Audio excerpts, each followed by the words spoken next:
If you watch the movie The Da Vinci Code, you'll remember that the Knights Templar were allegedly set up by a secret society, a clandestine organization called the Priory of Sion.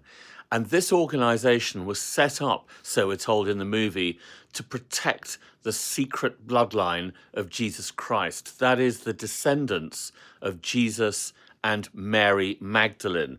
Now, it may come as a surprise to you to know that this theory, the Priory of Sion, has been knocking around for a while, since the 1950s, in fact, but not before then, because it was completely invented by a group of French intellectuals who were a bit bored, and they basically concocted this story that the Knights Templar were set up by an organization called the Priory of Sion. They even forged documents to try and prove that this organization existed hundreds of years ago.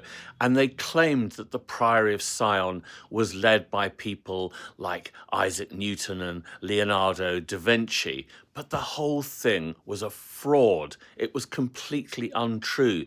They even put fake documents into the National Library in France to try and con people into believing that this was the case.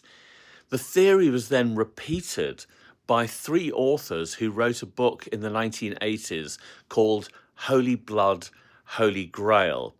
And then we have Dan Brown, who came along in the early 2000s, who developed the theory a little more in his novel, The Da Vinci Code, which was always intended to be a work of fiction.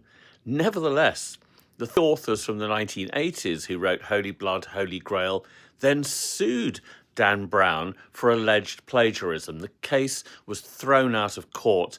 Now, if you want to know more about the whole story of the Priory of Sion and this incredible fraud, this fake story about the origins of the Knights Templar, then buy my new book, or pre-order it rather, Downfall of the Templars, Guilty of Diabolic Magic. The link is in my profile. Buy it today. It's a fascinating story about a fraud perpetrated on the public about the origins of the Knights Templar.